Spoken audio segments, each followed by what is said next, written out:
La tarjeta cayó sobre la mesa con un sonido seco, como si alguien hubiera cerrado el volumen a la habitación entera. Todos los cubiertos se movieron en cámara lenta. Las conversaciones se cortaron por instinto. Las miradas, que hasta hacía un segundo recorrieron a Yang como si fuera una superficie más en el paisaje del salón, se concentraron en esa placa metálica con su nombre grabado. No era una tarjeta de crédito, no era una invitación. Era la insignia que la había definido durante años. Señora Feng, Servicio Doméstico, Familia Feng Group. Un gesto simbólico, un latigazo de metal frío. Yang dejó la mano sobre la mesa un instante después del gesto, como si necesitara sentir que no era un sueño. La iluminación del restaurante, demasiado cálida para la escena, hacía brillar los reflejos sobre el relieve de las letras. En la cabecera, Feng la miró primero por sorpresa, luego por incredulidad y por último por algo que no era rabia ni orgullo exactamente, era la sensación de que el mapa que había dibujado para sí mismo empezaba a borrarse. ¿Qué haces? La voz de Feng fue un filo de terciopelo. Ella sonrió sin alegría. El movimiento fue medido, nada teatral. Su marido, el hombre cuyo apellido abría puertas y cerraba presupuestos, esperaba un drama. Esperaba lágrimas, una explicación, una negociación privada para que todo volviera a ser como siempre, que ella siguiera siendo el discreto telón detrás de su apogeo público. Esperaba servicio, no lo consiguió. Hago lo que he hecho durante 3 años, pero con una diferencia, dijo Yang mirando a los presentes y por un segundo, sintiéndolos parte de la escena en vez de decorado. Dejo de servir a mi nombre, recupero el mío propio.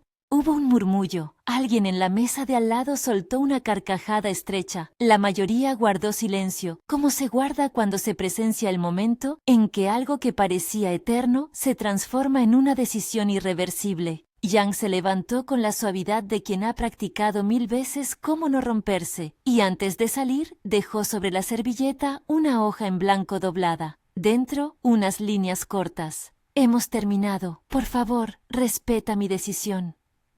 Esa noche, cuando las luces de la ciudad se arremolinaron en la ventana de su piso y la cama supo ausencia, el eco más persistente no fue la trayectoria del vestido ni el clic de un tacón. Fue la repetición silenciosa de los pequeños insultos que había tolerado hasta entonces. Flashbacks le vinieron como centellas. La primera vez que limpió la copa del jefe en una cena con inversores como si aquello fuera natural. La vez que le pidió que apagase su teléfono durante una junta importante, y él lo sostuvo, mirándola como quien sostiene un juguete que se acostumbra a romper y a reponer. El comentario en voz baja frente a amigos ajenos que la definió más por su función que por su nombre. Pequeños golpes que, sumados, habían cincelado una versión de sí misma que ya no reconocía. Salió del edificio sin mirar atrás. La ciudad era una amplia superficie de bocas encendidas. Para alguno de ellos, aquella había sido una escena más de su culebrón favorito. Para ella, era el inicio de algo que no tenía guión. Lo primero que hizo al día siguiente fue ir a la oficina. No para buscar refugio, para reclamar terreno. Había dejado una carta de divorcio en la mesa del despacho de Feng la noche anterior. Una copia certificada que, en su lógica prístina, era la traducción legal de ese gesto en el restaurante. En el ascensor, repitió mentalmente su nombre en voz baja, Yang Lian. Lo pronunció como si fuera un talismán. La empresa, con su planta de mármol y su olor a café caro, la reconoció con miradas que intentaban colocarla de nuevo en el sitio que ocupaba antes. No fue fácil. Nadie preguntó por su ánimo. Preguntaron, solo, si su cambio afectaría alguna presentación, algún evento con inversores, algún contrato vigente. No habrá retrasos, respondió ella con la voz que un día fue depositaria de docenas de pequeños detalles y que ahora se reanudaba con claridad. Sigo siendo la directora de diseño. La palabra directora era un puente sobre un abismo. Había noches en las que se repetía que era mera formalidad, que la cuota de poder era simbólica. Aquella mañana, al mirar a su equipo, entendió que para algunos seguiría siendo una intrusa, para otros, una esperanza. En el primer pasillo se topó con Mei, la jefa de su departamento, que la miró con esa mezcla tan humana de pena y curiosidad. Mei no se alegraba de la ruptura de una subordinada, se alegraba de que la persona que alguna vez secundó un rol convenido pareciera decidida a sostener una carrera. Le dio una palmada tímida en la espalda. «Ven, te traigo un café», dijo Mei. «Necesitas energía para el incendio del día». Y efectivamente, incendio fue la palabra. Los rumores no tardaron. Alguien había empezado a insinuar que la decisión de Yang no era más que un intento de obtener atención. Otros decían que Feng había encontrado finalmente la musa que necesitaba para su imagen. Su Mingyue, una influencer que sonreía con precisión quirúrgica y cuya mirada parecía siempre medida para las cámaras. Había quienes daban a entender que Yang había usado su estatus de esposa para abrir puertas profesionales. El viejo manual de la corporación se desplegaba, desacreditar antes de que la verdad se convierta en arma. Pero Yang tenía más que un deseo, tenía pruebas, documentos en los que figuraba con su firma, proyectos con fechas, correos electrónicos con conversaciones profesionales. Cada contrato que había diseñado era una pieza de un rompecabezas que demostraba que su trabajo no era un favor. Aún así, hubo reuniones en las que su competencia profesional fue cuestionada en voz baja. Hubo clientes que esquivaron conversaciones y, en un par de casos, inversores que pidieron reuniones a puerta cerrada con el departamento legal para evaluar la situación. «Esto es política», le dijo Mei mientras ajustaban la presentación del nuevo producto. «No personal, la gente siempre compra historias, y cuando la historia cambia, intentan reescribirla. Déjales que trabajen, nosotros haremos el trabajo». Yang asintió. Había aprendido que la manera más eficaz de responder a las habladurías era con resultados. Se puso a diseñar, a corregir maquetas, a afinar paletas de colores como si cada trazo fuese una declaración de identidad. Sin embargo, la guerra invisible encontró su primer blanco real unas semanas después, en una sala de exposiciones con luces cálidas, donde un cliente de lujo se dejó llevar por una costumbre antigua y poco afortunada: confundir poder con permiso. Lin Chang, uno de los clientes más importantes del área de diseño, tenía una reputación dudosa que, hasta ese momento, la empresa había contemplado como un mal necesario. En la cena del lanzamiento, después de felicitaciones y brindis, el hombre trató de tomar una de las manos de Yang con demasiada familiaridad. La escena podría haberse resuelto con una intervención discreta, pero los ojos estaban puestos en las cámaras de la sala y en las manos de aquellos que esperaban un resbalón para convertirlo en escándalo. Yang no permitió que la tocaran más que de forma civilizada. Tomó su vaso y dio un paso atrás. «Gracias por el interés en nuestro trabajo», dijo. «Ahora me gustaría que nos centremos en el proyecto». Su voz fue lo bastante neutra para no desatar una escena y lo bastante firme para que Lin Chang sintiera la pérdida de control. Al terminar la noche, el cliente empezó a murmurar en los pasillos, sembrando preguntas. ¿Es profesional? ¿Está ahí por su talento o por...? Y dejó caer insinuaciones sutiles que, en menos de 24 horas, comenzaron a circular por los mensajes internos y por los cafés de ejecutivos. Uno de esos mensajes anónimos llegó al departamento de prensa de la empresa con un puñado de fotos cuidadosamente seleccionadas.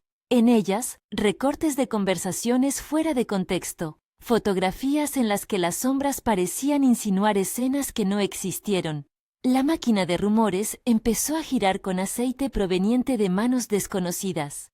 Fueron días en los que Yang tuvo que demostrar 3 veces lo que antes era aceptado sin preguntas. Fue en esos instantes cuando entendió que dejar la servidumbre no era solo apartarse de una etiqueta doméstica, era enfrentarse a una institución que se alimentaba de reputaciones. Aún así, hubo victorias pequeñas que calentaban el espíritu. Un contrato con una cadena hotelera internacional se cerró gracias a su insistencia. Hubo una presentación ante inversores donde su concepto de diseño provocó, al final, aplausos sinceros. En una de esas noches de trabajo intensivo, Mei y el resto del equipo la llevaron a una pequeña sala de karaoke donde la tensión se disolvía con acordes torpes y risas honradas. Fue gracioso verla cantar sin profesionalismo, con el micrófono agarrado como si fuera un talismán, y sus amigas interpretando versiones desafinadas de canciones que hablaban de libertad. En la risa hubo algo de ceremonioso, un rito de paso. No eres una esposa discretamente eficiente, bromeó una de las diseñadoras. Eres una vendetta de tacón, contestó otra. Rieron hasta que se cansaron. En medio de esas risas hubo un mensaje de texto que le puso la piel de gallina. Una foto de su hermano, Wang Hao, sonriendo frente a una cafetería de barrio. Habían perdido contacto después de que ella aceptara casarse y mudarse a una vida más estable.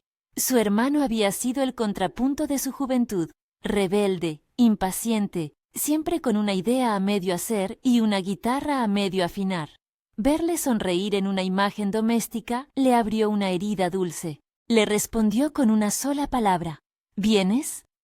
No fue una cita romántica.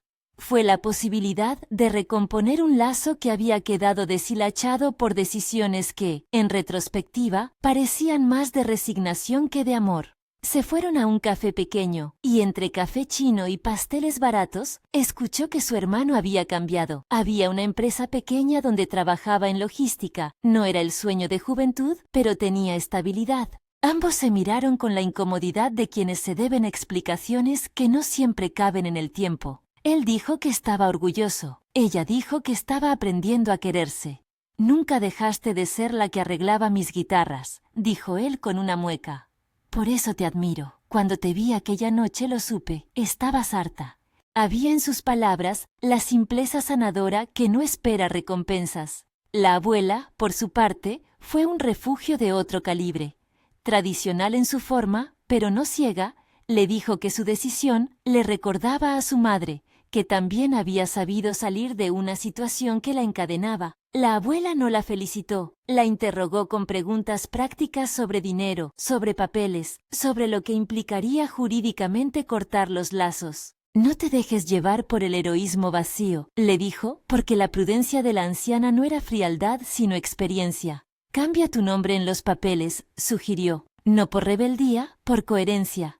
Esa coherencia implicó ir a ver abogados, recopilar contratos y preparar la comunicación oficial. En paralelo, las maniobras en la empresa se intensificaron. Los aliados comenzaron a manifestarse con discreción. Un correo que confirmaba una idea suya en la carpeta de propuestas. Un inversor que, en privado, reconoció su valor. May, que la defendió con argumentos que descontaban bulos y privilegios.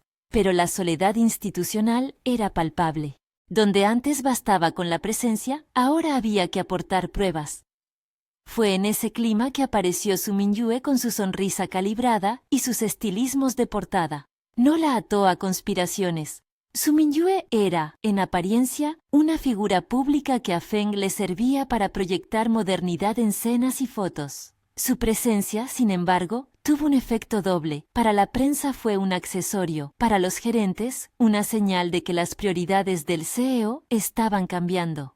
Los círculos que antes giraban alrededor del apellido Feng empezaron a rastrear quién era la nueva cara. De repente, la vida privada del CEO se volvió un factor en la equidad de su gestión. Algunos inversores parecieron gustar de la idea de que el magnate tuviera una musa como símbolo de carisma y renovación. Otros lo consideraron un riesgo de imagen. En los pasillos, el rumor se transformó en su propia olla de presión. Espiar y potenciar la percepción hasta que la narrativa se doblegara a favor de unos u otros. El primer error práctico llegó cuando alguien, desde algún lugar con interés por dinamitar a Yang, decidió falsificar un documento. Al principio fue una nota casual, un correo que parecía suyo proponiendo un cambio de proveedor a favor de una compañía vinculada a Lin Chang. El correo figuraba con su firma, la dirección era la suya, los metadatos no encajaban. En la reunión de equipo donde se presentó la supuesta planificación, Yang puso las manos sobre la mesa y declaró el origen verdadero de cada propuesta. Pidió que revisaran las cámaras, que comprobaran firmas, que comprobaran la cadena de custodia de los archivos. No dejó margen a la improvisación porque sabía que en líos de reputaciones, el silencio es un arma letal. Revisad todo, ordenó. No vamos a defender con palabras lo que podemos probar con hechos. La investigación interna comenzó. Cámaras que captaban movimientos, correos que dejaban rastros, testimonios que rompían silencios. Algunos de los que antes susurraban empezaron a evitar su mirada, no por nobleza, sino por miedo a quedar atrapados. Fue entonces cuando por primera vez en meses vio a Feng respirar con inquietud, no la tensión de quien ha perdido a una esposa, sino la de quien percibe que una maquinaria destinada a sostener su imagen empieza a tener piezas flojas. No hubo grito, hubo llamadas a puerta cerrada. Hay una escena que describirían más tarde como reunión tensa entre jefe y ejecutivos, donde Feng, con la máscara de siempre, hizo preguntas que sonaban a órdenes. Averigüen quién ha filtrado esto, proteged la reputación, limpiad su nombre. La voz del CEO tenía prisa, no ira. La prisa es a menudo el preludio del pánico porque obliga a tomar decisiones sin red. Yang, sin embargo, no se dejó arrastrar por ese movimiento. Sabía que la solución pasaba por pruebas, no por dramatismos. Empezó a recopilar todo con su equipo, copias seguras de correos, testigos que firmaran declaraciones, un registro de conversaciones. Mientras tanto, la presión mediática crecía en forma de insinuaciones. Algunas noticias se construían con arcilla y rumor, pero la arcilla puede marcar reputaciones igual que el cincel el mármol. Un día, cuando creyó que el ataque había sido contenido, recibió una llamada de Mei. Su voz sonó fría por teléfono. Hay más. Han filtrado un memo interno a un blog de escándalo. Dicen que hubo manipulación en la licitación. Los inversores llaman. Esa frase fue una lápida momentánea. Cada llamada de inversor ahora no era solo por negocios. Era por confianza, por dudas. Cuando colgó, pensó en su hermano, pensó en la abuela. Pensó en las noches en las que había aceptado humillaciones porque le prometieron seguridad, y se preguntó, en un destello privado, si todo aquel riesgo valía la coherencia que buscaba. No lo dudó mucho, fue de nuevo a su mesa y comenzó a escribir correos que parecían mapas. Fechas, archivos adjuntos, backups. Cada archivo era una estaca clavada en el suelo para mantener su lugar. En paralelo, su amigo más cercano del departamento de TI, Jun, le advirtió que alguien había intentado acceder a sus cuentas, no con habilidad amateur, sino con la precisión de quien sabe dónde golpear para sembrar caos sin dejar huellas fáciles. No es amateur, dijo Jun con una mueca. Alguien quiere que desaparezcas de una vez. Ella no se dejó intimidar. Pero hubo una noche en la que, volviendo tarde a casa, al cruzar un pasillo mal iluminado del aparcamiento, sintió por primera vez que no estaba segura como persona, no solo como profesional. Un coche sin matrícula se quedó a su lado durante unos segundos que le parecieron medianamente eternos. El conductor bajó la ventanilla y, sin salir del vehículo, dijo algo que supo a amenaza velada. No te metas donde no te llaman. No denunció de inmediato. Hay amenazas y hay pruebas. Denunciar sin pruebas puede reforzar la narrativa de quien quiere minarte. Aún así, esa noche, al acostarse, miró el techo y comprendió que su decisión ya no era solo una cuestión de dignidad. Era una apuesta que podía costar algo más. A la mañana siguiente, en la reunión de la junta, la mesa parecía un campo minado de miradas. Feng la observó como quien mira una ciudad que se incendia desde la distancia. No había gritos, solo órdenes en voz baja y una precisión militar. Controlar daños, comprobar inversores, gestionar comunicación. Vio que en sus gestos había prisa. La prisa de quien cree que aún puede reconducir algo con habilidad. La prisa que, cuando se convierte en miedo, tiende a cometer errores. Yang presentó su plan de defensa con calma. Cada diapositiva era un paso hacia la desactivación de una campaña que, de no controlarse, destruiría no solo su reputación, sino el precio que la empresa cotizaba en salas ajenas. No dijo que Feng podía perder más que una esposa. Lo dejó entrever. Invitó al equipo legal a presentar una queja formal por suplantación y a solicitar la colaboración de la policía cibernética. Preparó un lanzamiento público donde se mostrarían las pruebas que demostraban su integridad profesional. Lo hizo con la cabeza fría y la voz templada. Al terminar, algunos aplaudieron con cortesía, otros permanecieron tensos. Feng se quedó de pie un instante más, con las manos cruzadas detrás de la espalda. Antes de salir, le dijo a la sala con voz medida: «Arreglad esto. No necesitamos más ruido. Cuando se marchó, la suya fue la última mirada.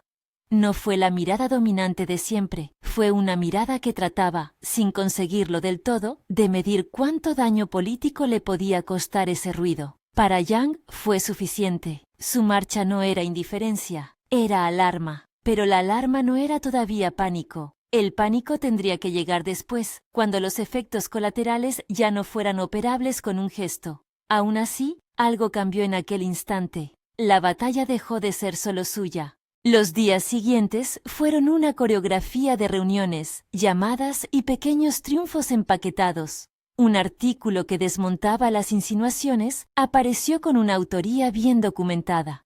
Una grabación de una llamada demostró que Lin Chang había adulterado conversaciones. Una cámara de seguridad mostró que el correo falso se había enviado desde una terminal fuera de la oficina.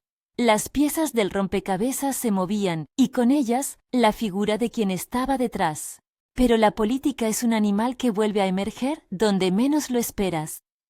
Su Mingyue apareció en un evento con Feng y le sonrió con esa pericia de quien sabe posar sin implicarse. En la prensa, la historia se volvió un asunto de interés. En una comida con inversores, alguien pronunció la frase que se repite como un latiguillo. Si el CEO no controla su vida personal, antes o después lo pagará la empresa. Era la primera vez que el rumor se transformaba en advertencia financiera, y eso, entre números fríos, empezó a pesar. Yang, por su parte, habló con el hermano esa misma tarde. Quería que viniera a la ciudad. No se trataba solo de apoyo emocional.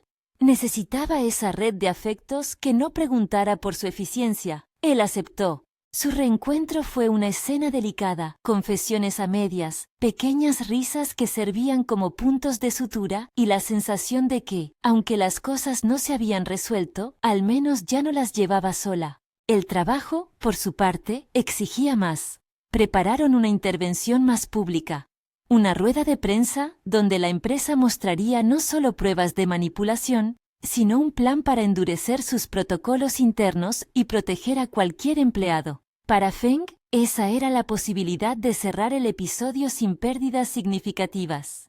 Para Yang, la misma rueda de prensa era una espada de doble filo. Limpiar su nombre implicaba enfrentarse a la empresa y, por tanto, a la posible reacción de aquellos que preferirían que las cosas volvieran a su cauce sin ella. Aún así, estaba dispuesta a asumirlo. El día anterior a la rueda de prensa, volvió a su piso más tarde de lo habitual. La ciudad parecía una línea luminosa que se extendía infinitamente. En el ascensor, alguien dejó un sobre en el suelo frente a su puerta. No había ruido, solo la sensación de que alguien lo había deslizado con precisión. Lo recogió con guantes de pensar. Dentro había una fotografía. Su hermano, en una calle que no reconocía, con una sonrisa forzada. Al dorso, una nota con tinta negra. No sigas.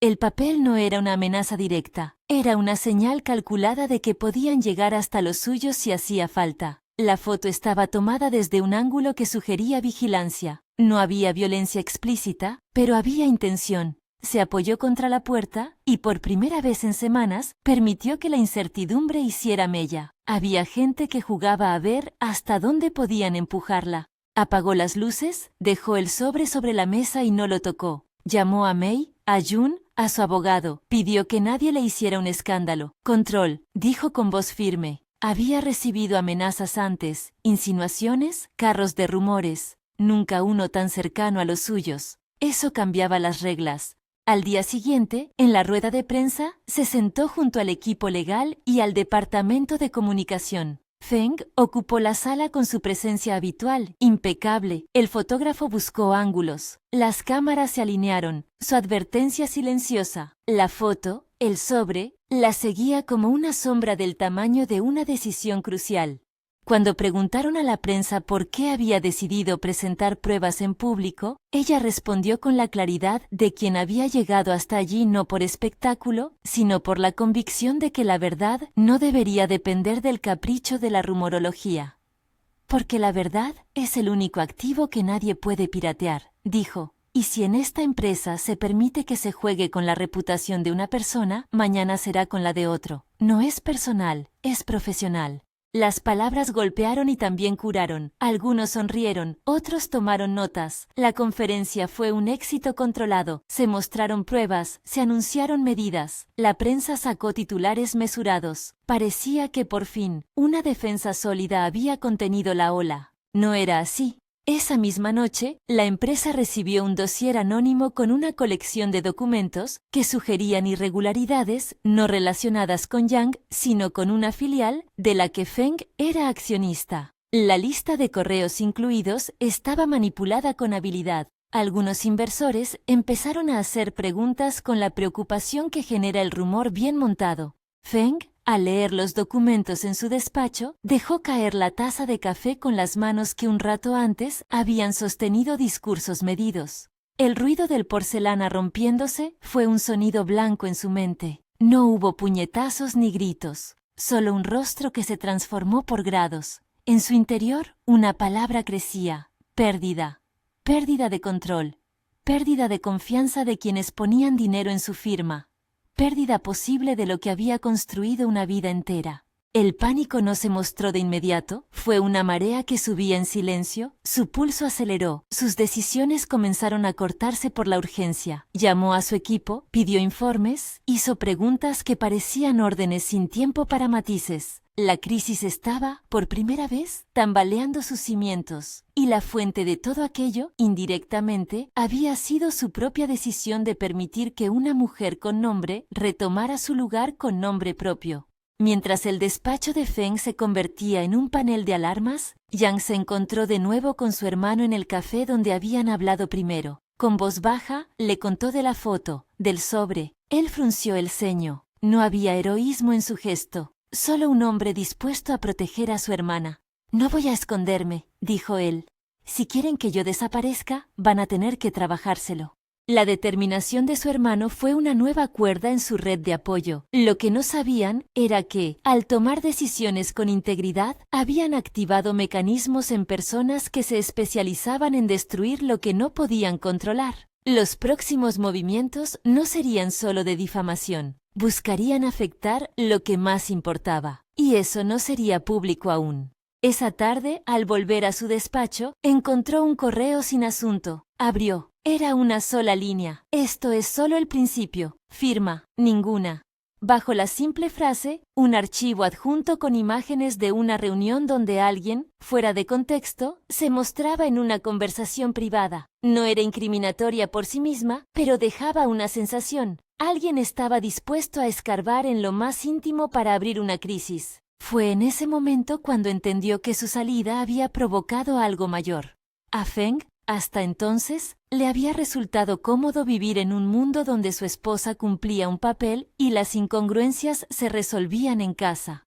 Al perder ese control, había perdido un amortiguador y con él una parte de su capacidad para gestionar lo imprevisto. Ella miró la pantalla y por un instante que duró un compás, imaginó al CEO junto a su mesa, sintiendo que la ciudad le escapaba de las manos. No era solo orgullo lo que perdía. Era una arquitectura entera de relaciones que se sostenían por su habilidad de controlar narrativas. Cuando alguien le quitó una pieza, los demás empezaron a moverse con la misma lógica. Yang guardó su teléfono, respiró y escribió una frase en su cuaderno. «Si esto es una guerra, la jugaremos con reglas». Era una declaración, no una amenaza. Volvió a su mesa y miró por la ventana la ciudad que no dejaba de parpadear y de consumir historias. Afuera, luces. Adentro, decisiones. Sabía que el pánico de Feng era una posibilidad que podía materializarse en errores, pero también sabía que no podía depender de su colapso para salvarse. Su estrategia era otra: pruebas, aliados y resiliencia. La noche cayó con un rumor nuevo subiendo por la ciudad. Algunos los llaman pequeñas crepitaciones, otros, presagios. En el silencio de su piso, con la fotografía del sobre encima de la mesa, Yang se dio cuenta de que su marcha había cambiado el equilibrio, no había terminado nada. Apenas comenzaba un juego serio, en el que las reglas podían romperse. Por primera vez en mucho tiempo, el miedo le rozó la nuca como una mano que busca medir la temperatura de un cuerpo vivo. Se despertó al día siguiente con la sensación de que algo importante estaba por suceder. No era una certeza. Era un presentimiento medido por el peso de las pequeñas piezas caídas. Al vestirse, se puso el abrigo que su abuela había recomendado. No por superstición, sino por costumbre, le había dicho la anciana. Salió a la calle con la misma firmeza con la que había dejado la tarjeta sobre la mesa semanas atrás. Entró al edificio de la empresa y en el ascensor recordó una frase que May le había dicho en una de las noches de karaoke. La gente valiente no es la que no tiene miedo, sino la que actúa a pesar del miedo. Abrió su correo y entre la correspondencia habitual apareció un asunto nuevo. Reunión urgente con inversores, hoy mismo. El remitente era uno de los accionistas claves. Abajo, como postdata, una frase que palpitaba. Necesitamos hablar de la estabilidad del directorio. En la sala de juntas, las sillas parecían de cristal. Feng llegó con el gesto controlado que mostraba ante cámaras. Otros accionistas estuvieron breves. La conversación, sin aspavientos, fue tomando un tono técnico. Riesgos de reputación, impacto en la cotización, proyección de pérdidas potenciales. Las palabras eran medidas, frías, pero una idea empezó a emerger en el aire. Si el ruido no cesaba, la compañía podría sufrir. No era una cruzada moral. Era gestión de riesgo. Para algunos, eso justificaba extremar medidas. Yang escuchó. Cada frase resonaba en su pecho como una campana. No era el ataque directo lo que la preocupaba ahora, sino la capacidad de estructuras enteras para decidir el destino de personas con un gesto. Si la empresa consideraba su continuidad como un riesgo, entonces la defensa tenía que estar pensada en distintas escalas. No bastaba con pruebas, había que ganar confianza. Al salir de la reunión, May la esperó en el pasillo con una expresión que mezclaba cansancio y algo parecido a respeto. «Están nerviosos», dijo May. «No por ti, por lo que te representas, que una mujer salga y tenga voz. Eso desordena planes». Esa frase quedó colgada en el aire. Desordenar planes era, en el fondo, la metáfora de su decisión. Y cuando los planes se desordenan, algunas personas entran en pánico. Todavía no era el caso de Feng, aunque los signos existían. La ciudad, sin embargo, tiene la paciencia corta. Cuando un río se desvía, otras aguas lo notan. Antes de que pudiera procesar todo, sonó su teléfono. Un número desconocido. Contestó. Una voz grave y neutra le dijo una sola frase. «No sabes lo que esto va a costar». Colgó. En su cara se dibujó una calma que era temple y cálculo. No haría movimientos estúpidos. Preparó su agenda del día. Había reuniones con inversores, con el departamento legal y una entrevista con un periodista que quería hablar sobre la reforma interna. Se vistió y salió. Cada paso era un acto que afirmaba su decisión. No se trataba de desafiar el pánico ajeno. Se trataba de sostenerse a sí misma. Cuando cruzó la puerta principal, alguien le dejó una tarjeta en el parterre. Era la misma tarjeta metálica que había arrojado semanas atrás. No había palabras, solo el metal frío. La puso en su bolsillo sin hacer ruido. Había quien creía que los símbolos podían intimidarla. Para ella eran recordatorios. De dónde venía y de hacia dónde iba. No iba a dejar que el miedo decidiera por ella, pero tampoco subestimaría lo que se avecinaba. Desde algún lugar, alguien había activado un tablero más grande, y en ese tablero, las piezas empezaban a moverse con prisa. El pánico, cuando llega, rara vez avisa con sirenas. Empieza con llamadas demasiado rápidas, con decisiones tomadas sin reflexión. La ciudad seguía parpadeando como un cronómetro. Yang cerró el puño alrededor de la tarjeta y caminó hacia su despacho. Afuera, alguien fotografiaba la entrada. Adentro, su equipo la esperaba con caras tensas. Era hora de seguir jugando con reglas y pruebas.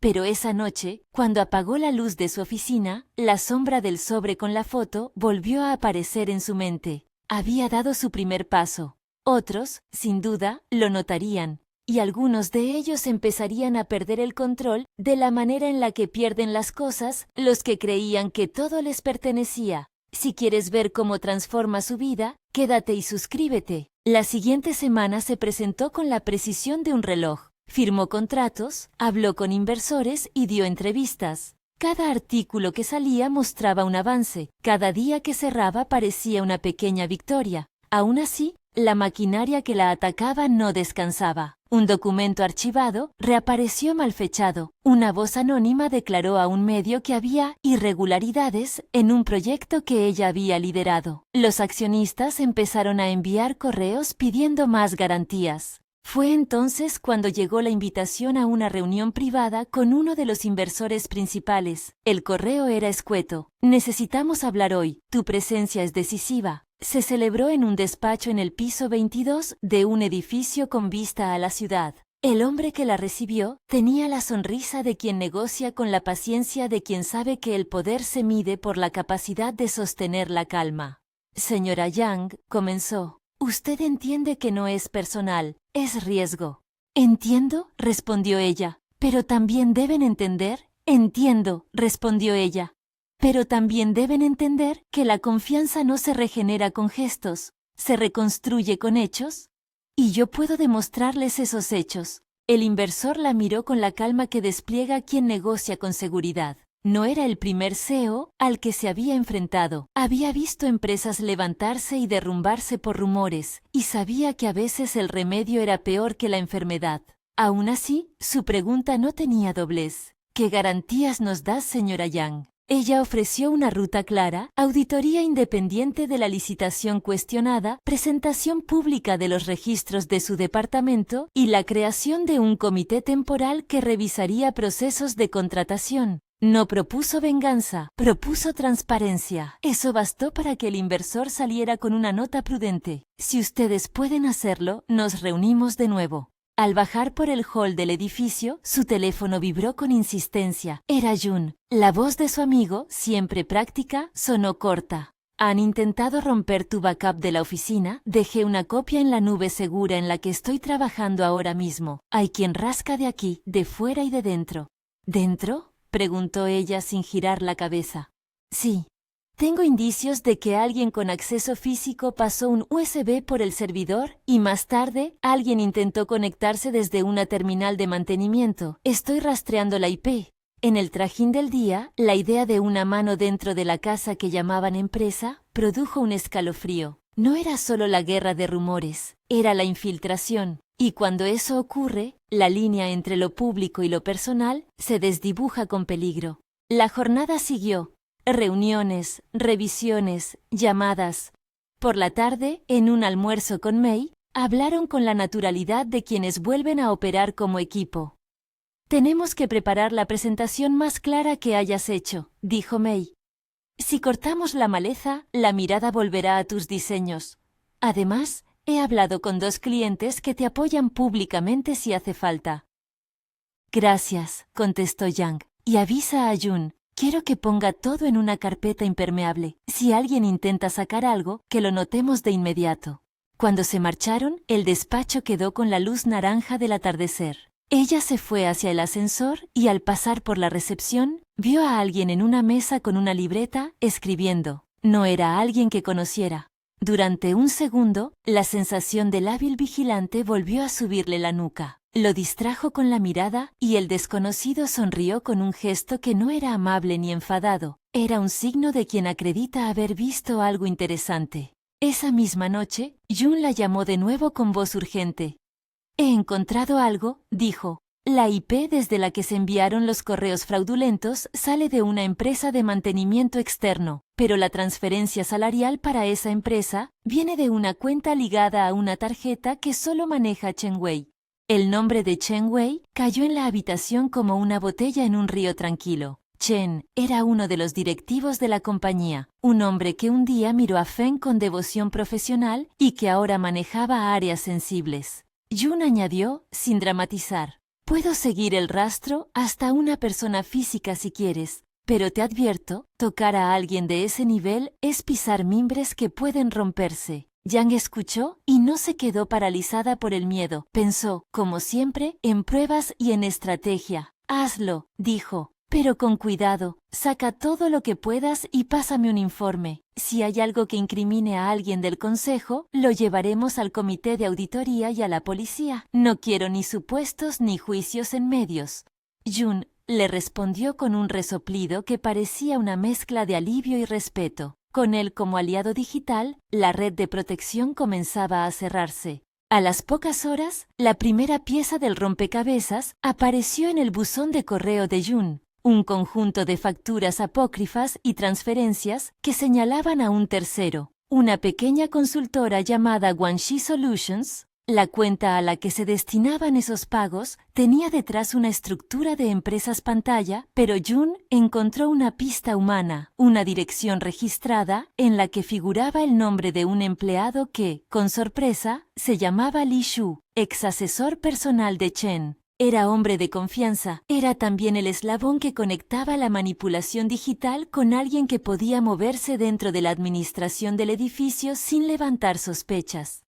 Jun le pasó el archivo a Yang y al mismo tiempo copió al abogado y al departamento de seguridad de la empresa. Era el movimiento correcto: documentación, legalidad, transparencia. El primer error de quienes manipularon los correos fue subestimar a alguien con metodología. No habían previsto que alguien como Jun pudiera encontrar huellas bancarias. Con la evidencia en la mano, el departamento legal empezó a preparar una denuncia formal por suplantación y fraude. Feng, entretanto, había sentido la primera corriente fría del pánico, no la de la noche del dossier anónimo, la que se traduce en decisiones precipitadas. Llamó a su jefe de relaciones públicas y le dijo que lo solucionaran sin ruido. Exigió arreglos. No quería que una investigación pública lo tocara, pero cuando supo que la policía cibernética participaba y que existían transacciones enlazadas a un asesor cercano, el pánico dejó de ser posibilidad, se convirtió en realidad líquida en su pecho. Ese pánico no tenía el dramatismo de una escena de película, era más insidioso. La rigidez en su mandíbula, la inmediatez de sus órdenes, el número incontable de llamadas. Tenía miedo por su posición y, en un plano distinto, por la percepción de que su vida privada ya no podía quedar al margen de la gestión empresarial. Se dio cuenta de que la salida de Yang le había colocado en una zona donde lo personal podía convertirse en riesgo corporativo, y ahora todo el tablero se movía con la velocidad de quien intenta tapar un incendio con una manta demasiado pequeña. Mientras la trama legal avanzaba, la reacción del Consejo se hizo pública. Un comunicado interno anunciaba la investigación y la cooperación con la policía. Para algunos accionistas fue una muestra de control. Para otros, una señal de fragilidad. La reacción en bolsa fue inmediata. La cotización bajó un 3% en 2 jornadas. No era una caída devastadora, pero era suficiente para que las voces que pedían prudencia y las que pedían márgenes de acción más duros se hicieran escuchar. El ruido de la política financiera llegó hasta un pasillo que no figuraba en ningún organigrama, el de quienes preferían una CEO que supiera mantener su vida personal bajo perfil. Para ellos, la figura de Su Mingyue era un buen señuelo, para otros, una amenaza. El debate no era público, pero sus decisiones sí. En medio de esa tensión, la peor noticia llegó en forma de una llamada desconocida a Wang Hao. Respondiendo a la voz fría del otro lado de la línea, él creyó que era una broma de mal gusto al principio. Una voz masculina dijo pocas palabras. «Tenemos a tu hermana en la mira». Colgó. Intentó llamar a Yang, que estaba en una reunión. Al segundo intento, su teléfono sonó. Su hermano le dijo lo ocurrido entre jadeos. La certeza de peligro prendió en la conversación como una mecha. Yang cortó su reunión con disculpas. En el ascensor, su cuerpo hizo algo que no había hecho desde el sobre con la foto. Sintió el vértigo del miedo real. Llamó al número que había aparecido en el mensaje. No obtuvieron más que tono. Mei se ofreció a ir a buscar a Hao. Jun sugirió no separarse. La policía pidió calma y comprobaciones. Nadie sabía si la llamada era una amenaza vacía o un amago de algo peor. En la noche, nadie pudo dormir bien. A la madrugada, un amigo de la infancia de Hao avisó a la familia. Lo habían encontrado en un callejón, inconsciente, con signos de forcejeo. La ambulancia lo llevó al hospital. Cuando Yang llegó, la escena era una que nunca había imaginado para su hermano. Vendas, monitores, el rumor de pasos en los pasillos, la mirada agotada de un médico que aún no quería dar certezas. No había heridas letales, no había, por fortuna, un daño irreversible. Había, sin embargo, una mano clara que había querido asustar y herir. La policía confirmó que no se trató de un accidente, alguien lo había seguido. El gesto de dejarlo desmayado en un lugar público no era solo una agresión física, era una señal. Podemos alcanzarte, podemos alcanzar a quien te importe. La noticia llegó a Feng como una bofetada. No se trataba de su pérdida económica. El blanco era su círculo íntimo y eso afectaba la narrativa de control. Entró en escena sin teatralidad. Sus manos temblaban cuando habló con su gente y empezó a cometer acciones de las que más tarde se arrepentiría. Ordenó detenciones preventivas, solicitó información a la policía con urgencia, pidió que se limpiara la imagen de la empresa con notas en prensa. Fue un intento desesperado de contener una combustión que no se apaga con comunicados. La presión aumentó. Jun, que había seguido la ruta digital, descubrió rastro de comunicaciones con el número anónimo. La línea estaba asociada a un operador que vendía tarjetas virtuales. El enlace temporal condujo a una casa donde figuraba la dirección de un empleado de seguridad, alguien que trabajaba de noche y que tenía acceso a la entrada del edificio. Al investigarlo con cuidado, apareció un nombre que nadie quería ver. Un subordinado que, según registros, había recibido órdenes directas de Chen Wei en varias ocasiones. En la oficina de Chen, la puerta estaba cerrada. Feng subió con pasos largos y determinación forzada. La conversación entre ambos fue contenida para quienes miraban desde afuera. Palabras cortas, órdenes, un intercambio de responsabilidad que dejaba huellas. Para Feng, Chen empezaba a tener el olor del problema. Para Chen, Feng olía a un jefe que necesitaba soluciones rápidas. El intercambio no tardó en filtrar. Alguien con acceso a la estructura de pagos había contratado a terceros para minar reputaciones. Los intereses implicados se mezclaban con amores, con deudas, con favores políticos. La policía pronto llamó a Chen para una charla. No fue arrestado ese día, pero la presión sobre él creció. En la empresa, la administración decidió suspenderlo temporalmente mientras se investigaba. Fue un movimiento que alivió el calor de la opinión pública y que golpeó la confianza de quienes antes veían a Chen como un brazo fiel del CEO.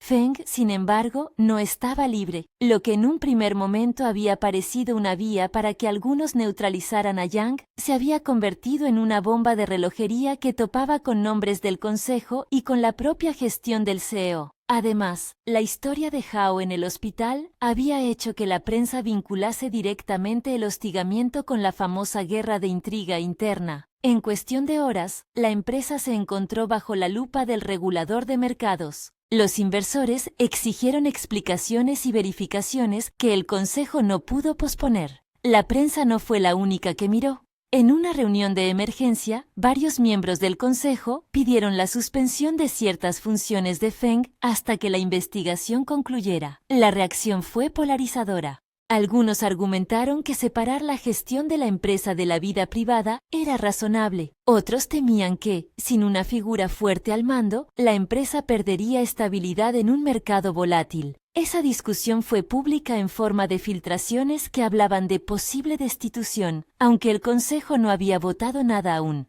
Mientras tanto, Yang pasaba noches junto a la cama de su hermano. Con voz baja, le contó los detalles de la investigación, de los nombres que Jun había extraído y de la ecuación que unía dinero con poder. Su hermano, aunque débil, la escuchó como se escucha a un mapa que debe ser comprendido para seguir vivo.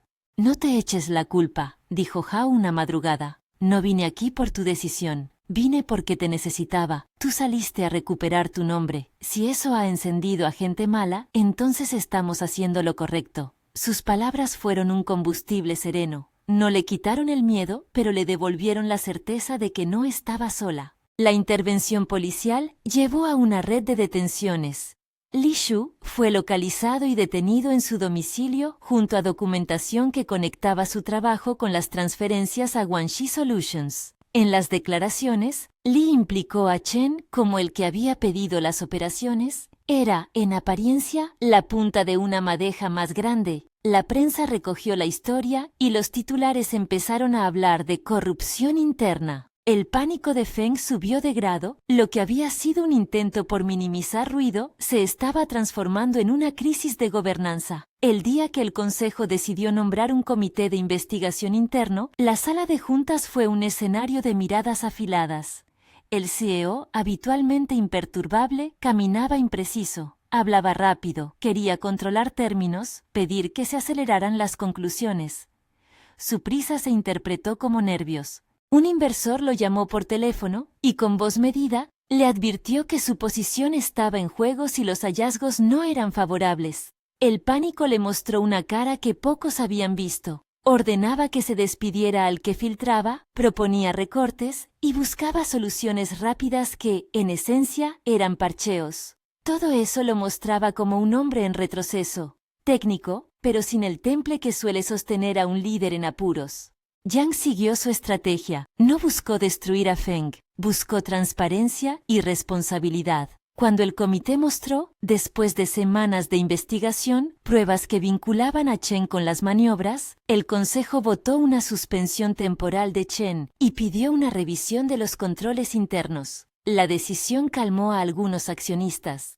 Pero el golpe al entorno del CEO ya era visible. Su capacidad de decisión estaba cercada por voces que exigían garantías. En paralelo, la policía presentaba cargos por acoso y amenazas en contra de desconocidos implicados en el caso de Hao. La investigación sobre el intento de intimidación familiar siguió caminos que identificaron a un grupo contratado por Guanxi Solutions. Uno de los nombres conectados con la operación fue un viejo amigo de uno de los directivos, alguien que había sido utilizado para tareas sucias y que, ante la presión, habló. La cadena de implicaciones condujo a despidos, a disculpas públicas y a la intervención de la fiscalía. Feng, al verse cercado, intentó recuperar el control con gestos públicos. Una nota elegida por su departamento de comunicación apareció en los medios.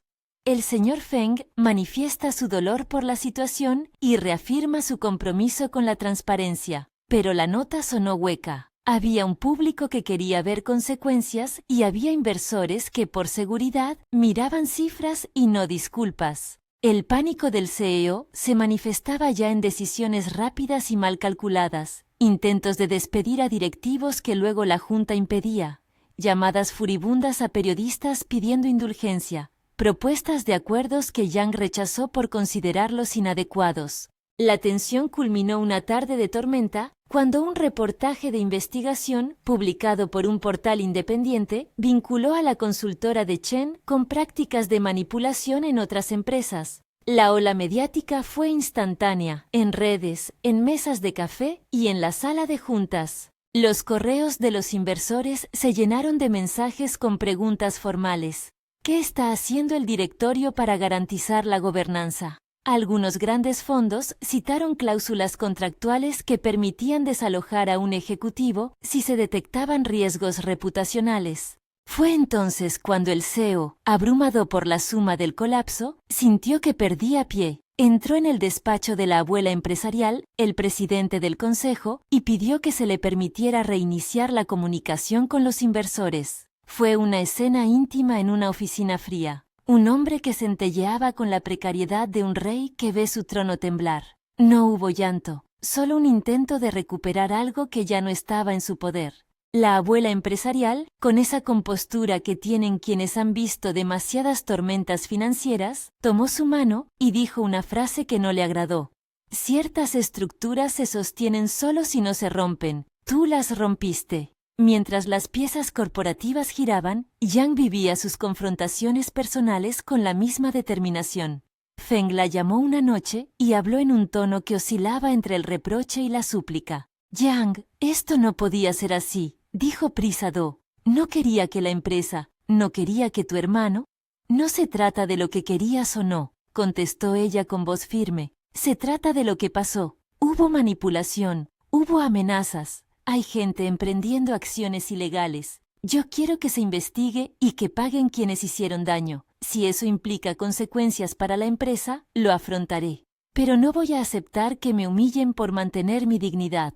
La conversación, corta, terminó con una nota que no resolvía nada. Feng parecía exhausto. Había pánico, sí, pero también un atisbo de miedo sincero, miedo a las consecuencias legales, miedo a perder la confianza de accionistas, miedo a ver su nombre atado a prácticas que él no había previsto o no había querido ver. La ley, finalmente, actuó. Chen fue imputado. Li Shu cooperó con la fiscalía. Los cargos fueron presentados y con ellos, la maquinaria mediática cobró fuerza. La empresa tuvo que anunciar reformas, remodelar procesos de contratación y ofrecer disculpas públicas. Hubo bajas. ¿Hubo consecuencias legales para algunos? La suspensión temporal de Chen no fue suficiente. Su imagen estaba asociada con prácticas recicladas. Para la Junta, el daño debía ser contenido sin destruir la operación.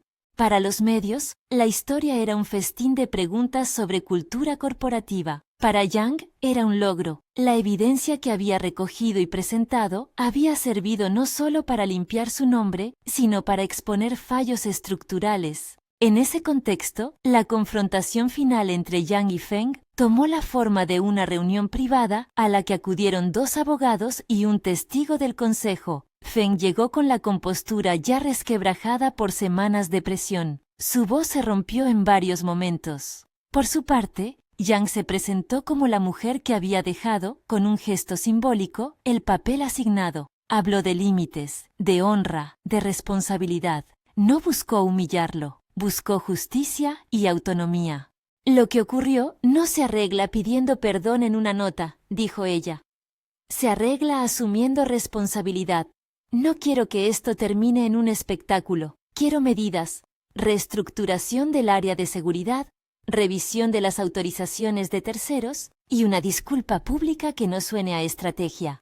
Feng, acorralado por la evidencia y por la posibilidad de una votación en el Consejo que podría cuestionar su liderazgo, las aceptó a regañadientes. En su rostro, el pánico se mezcló con una tristeza que no era orgullo herido, sino conciencia de lo que se había perdido. Intentó añadir una oferta personal. Si alguna vez, si llego a cambiar. Ella lo interrumpió con calma. No te pido promesas, te pido responsabilidad. Y tiempo para decidir si esto tiene futuro para mí.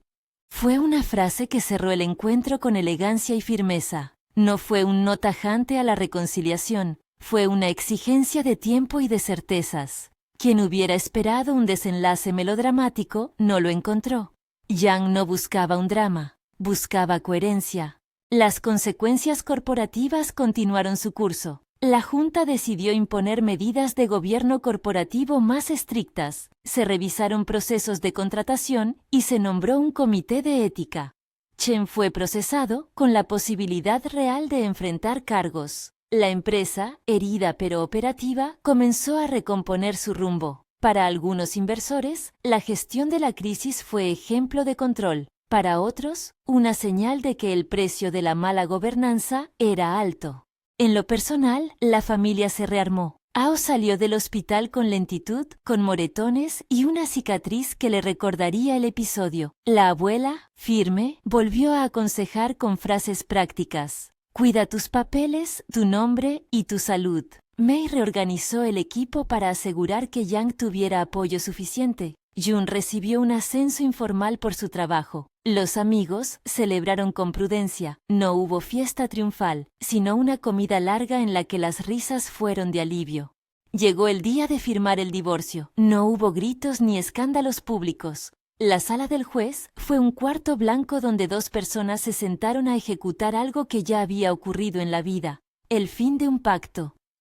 Feng estaba presente, con la expresión de quien comprende que hay errores que no se deshacen con palabras. Yang firmó. Sus dedos no vacilaron. Cuando el sello final cayó, hubo un silencio que no era vacío sino liberador. La prensa repitió la escena como símbolo. La mujer que renunció al papel de servicio y a la vez obtuvo justicia. Algunos en las redes pidieron reconciliaciones fáciles. Otros celebraron la coherencia. Ella, que había aprendido a no buscar aprobaciones, tomó la noticia con la serenidad de quien sabe que su ruta no depende de titulares. Con el divorcio firmado, Yang afrontó la reconstrucción de su vida profesional con la misma intensidad que había marcado su defensa. Abrió una pequeña división dentro de la empresa dedicada a proyectos que combinaban diseño y responsabilidad social. La iniciativa recibió el apoyo de clientes que por fin veían en ella a una profesional con talento propio, no a una sombra. Aceptó docenas de entrevistas, pero prefirió acciones, acuerdos de colaboración, mentorías con jóvenes diseñadoras y poco a poco la apertura de su propio estudio independiente que no tardó en recibir encargos. El CEO, por su parte, vivió meses de autocuestionamiento. En público, intentó recuperar terreno. En privado, comenzó un proceso que, para algunos, fue tímido y para otros, una promesa real de cambio. Contrató consultores externos para revisar su liderazgo y su confianza en el entorno corporativo. No todos creyeron en su conversión inmediata. El pánico que una vez se mostró en sus manos frías había dejado huellas. Decisiones que ahora venían con cautela, llamadas nocturnas llenas de arrepentimiento y de vez en cuando mensajes que intentaban una parcial reconciliación. Yang los leía y los archivaba en un cajón de su vida que ya no quería sacudir sin motivo. El reencuentro con su hermano marcó un punto de cierre emocional. Un día, en el pequeño local donde Hao trabajaba, ella se sentó y escuchó cómo su hermano hablaba de planes y de música. Ella le trajo un borrador de un proyecto, un espacio para jóvenes diseñadores con becas y talleres. Él aceptó con orgullo. No hubo dramatismos, solo un plan compartido. Era la vida reconstruida con pedazos que, encajados, formaban algo nuevo. Con el tiempo, su nombre dejó de ser una nota a pie de página en la biografía de un magnate y apareció como la autora de proyectos que buscaban belleza con conciencia. La presencia de Su Minhyuk en la vida pública de Feng se fue difuminando con los meses, no tanto por voluntad, sino porque la empresa tomó distancia de símbolos que ya no convenían. El rumor pasó, como pasan muchas olas en un mar político, y el valor de la empresa se estabilizó. En una última escena, Yang entró en la sala de exposiciones con una colección que mostraba su nueva dirección. Diseños que hablaban de membranas sociales, de tejidos que no solo abrigaban, sino que contaban historias de quienes los llevan. En la inauguración, Mei se acercó y le susurró: «Has convertido la humillación en tesis». Yang sonrió y miró a la sala. Allí estaban sus amigas, su hermano, la abuela que siempre vigiló con lógica, Jun y Mei. No había rencor manifiesto, había trabajo y, sobre todo, autonomía. Feng observó la exposición desde atrás, a distancia. No hubo escena de reconciliación forzada. Se quedó mirando los paneles y entendió que el gesto que ella había hecho al devolver la tarjeta había sido el detonante de una cadena que le había ido quitando piezas hasta que él mismo tuvo que responder por lo que permitía. Su pánico se había transformado en un aprendizaje que quizá tardaría en convertirse en cambio. No era una promesa para el público, era un trabajo íntimo. La vida de Yang no quedó cerrada con un triunfo teatral, quedó abierta. Proyectos nuevos, una relación con la familia que se recomponía, una carrera que crecía y la certeza de haber tomado una decisión que, aunque peligrosa, la había colocado en su propia historia. Había días de duda, rutinas difíciles y momentos de soledad, pero también había mañanas en las que abría la ventana de su estudio y veía la ciudad con el cansancio de quien ha trabajado duro por recuperar algo que nunca debió perder. En el último plano, antes de que la cámara imaginaria se alejara, ella caminó por el pasillo de su estudio con una carpeta en la mano. En la pared, una foto, la tarjeta metálica, ahora oxidada en un rincón, recordatorio de un pasado que no era olvido sino lección. Junto a la foto, una nota suya: «Nos servimos a nombres, creamos historias». Si crees que ella hizo lo correcto, cuéntalo en los comentarios. Y si te gustan historias de mujeres que recuperan su voz, suscríbete para más relatos como este.